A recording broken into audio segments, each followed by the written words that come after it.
રાજકોટ જિલ્લાના ધોરાજીમાં શહેરના મુખ્ય માર્ગો જેમાં Jetpur road, Junagadh road, station road અને ચકલા ચોક જેવા વિસ્તારોનો સમાવેશ થાય છે. ત્યાં પડેલા મસમોટા ખાડાઓ અને ખખડધજ હાલતને કારણે લોકો ભારે હાલાકીનો સામનો કરી રહ્યા છે, જે જોઈને નગરજનોને ગોંડલ સ્ટેટના મહારાજા સર ભગતસિંહજીના શાસનકાળની ગુણવત્તાસભર અને ભ્રષ્ટાચાર મુક્ત કાર્યશૈલી યાદ આવી રહી છે. વર્તમાન કોન્ટ્રાક્ટર રાજમાં રસ્તાઓ અને ઇમારતોના નિર્માણમાં ઘટતી ગુણવત્તા અને અલ્પાયુષ્ય સામે લોકોમાં તીવ્ર રોષ છે, કારણ કે ચૂંટણી સમયે પેરિસ જેવું શહેર બનાવવાનું વચન આપનાર નેતાઓ અને તંત્રની બેદરકારીને લીધે સામાન્ય વરસાદમાં જ રસ્તાઓ પર ખાડાઓનું સામ્રાજ્ય સ્થપાઈ ગયું છે. વરસાદી પાણીથી ભરેલા આ ખાડાઓમાં વાહન ચાલકો અને રાહદારીઓ માટે જીવનું જોખમ ઊભું થયું હોવા છતાં તંત્ર દ્વારા કોઈ નક્કર પગલાં લેવામાં આવતા નથી, જેને લઈને ધોરાજીની આમ જનતા ત્રાહિમામ પોકારી ઉઠી છે અને તંત્ર તેમજ કોન્ટ્રાક્ટરોની કામગીરી પર આકરા પ્રહારો કરી રહી છે. મારું નામ પાર્થ ઓગાસિયા છે.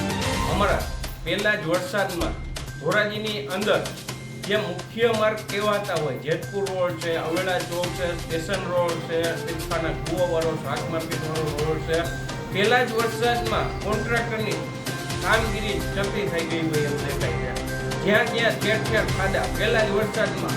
આવા રાજા રજવાડા જ્યારે કોઈ કોન્ટ્રાક્ટર કે એ સિસ્ટમ નહોતી કે એન્જિનિયર નહોતા, તે ટાઈમના આવા રોડ નહોતા. આ કોન્ટ્રાક્ટ સિસ્ટમમાં ટાઈમ પિરિયડ તો હજીની દૂરની વાત છે, પણ હજી તો 6 મહિના થયા હોય, 8 મહિના થયા હોય, ત્યાં પહેલા જ વરસાદમાં જો રોડમાં આવે અતિશય ભ્રષ્ટાચાર વાળો રોડ થયો હોય, એ વરસાદે અમારા ધોરાજીમાં રોડને સતું કરી દીધું હોય એવું અમારે જોવા મળેલું છે.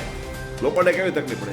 લોકોને ખૂબ હાલાકી ભોગવવી પડે છે. જો પહેલા જ વરસાદમાં ઠેર ઠેર ખાડા થઈ જતા હોય અને કામ આવી હલકી ગુણવત્તા નબળું થતું હોય તો પણ તંત્ર પણ આંખ બંધ કરીને ધોરાજીમાં વહીવટ કરતું હોય એવું અમને દેખાઈ રહ્યું છે. શું તમારી માંગણી? અમારી માંગણી એવી છે કે કોન્ટ્રાક્ટર સામે કડકમાં કડક પગલાં લેવામાં આવે. અધિકારી જે તંત્ર છે તે કોન્ટ્રાક્ટરને છાવર છે એ છાવરવાનું બંધ કરી અને કડકમાં કડક પગલાં લેવામાં આવે. કોન્ટ્રાક્ટરની ડિપોઝિટ જપ્ત થાય એવી અમારી માંગણી છે. મારું નામ દિનેશભાઈ વોરા, શહેર કોંગ્રેસ પ્રમુખ ધોરાજી. ધોરાજી શહેર એટલે ગોંડલ સ્ટેટની નગરી કહેવાય.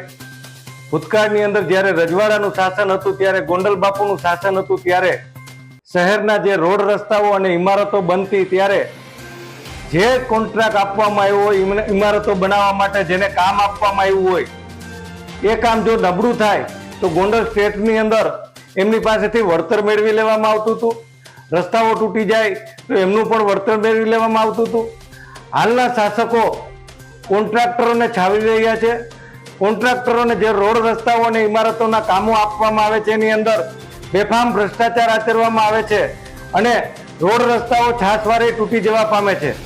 સામાન્ય વરસાદની અંદર ધોરાજી શહેરના મોટા ભાગના રસ્તાઓની અંદર મોટા મોટા ખાડાઓ પડી ગયા છે.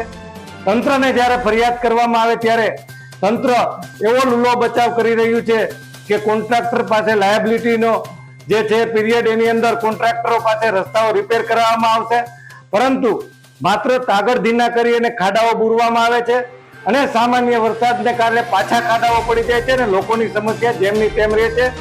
ધોરાજીની જનતા હાલમાં જે રજવાડાનું શાસન હતું એને પણ આજે યાદ કરી રહ્યું છે કે આ શાસકો અને રજવાડાના શાસનની અંદર કેટલો ફેર હતો. મારું નામ સલીમ મુગલ. હાલ ધોરાજી શહેરમાં વરસાદના શરૂઆતી દિવસોની અંદર જ શહેરના મુખ્ય માર્ગો બિસ્માર બની ગયા છે. છાસવારે અકસ્માતો સર્જાઈ રહ્યા છે. લોકો આર્થિક અને શારીરિક નુકસાનીનો ભોગ બની રહ્યા હોય તેવું સ્પષ્ટપણે દેખાઈ રહ્યું છે. લોકોને હાલાકી પડે શું કહેવા બાબતે? ખાસ કરીને વાત કરવામાં આવે ચૂંટણી સમયે કહેવાતા રાજકીય પાર્ટીના આગેવાનો દ્વારા ધોરાજી શહેરને પેરિસ જેવું બનાવી દેવામાં આવશે તેવા મોટા મોટા વાદા અને લોલીપોપો આપી અને મત લઈ ગયા છે, પરંતુ ધોરાજી શહેરની પરિસ્થિતિ દિવસે ને દિવસે ખરાબ થતી હોય એવું દેખાઈ રહ્યું છે. શું તમારી માંગણી છે? અમારી માંગણી એવી છે કે જવાબદાર અધિકારીઓ, તંત્રો અને ચૂંટાયેલા જનપ્રતિનિધિઓ રોડ રસ્તાની મુલાકાત લઈએ અને ધોરાજી શહેરમાં જે ખાડા પડેલા છે તેને તાત્કાલિક સારકામ કરાવી અને લોકોને આ ત્રાસમાંથી મુક્તિ અપાવે તેવી વિનંતી છે. અલ્પેશ ત્રિવેદી સાથે CN24 ન્યૂઝ, ધોરાજી. હવે જુઓ દેશ દુનિયાની તમામ ખબરો તમારી આંગળીના ટેરવે. ઉઠાવો મોબાઈલ અને ગૂગલ પ્લે સ્ટોર પરથી ડાઉનલોડ કરો અમારી CN24 ન્યૂઝ મોબાઈલ એપ.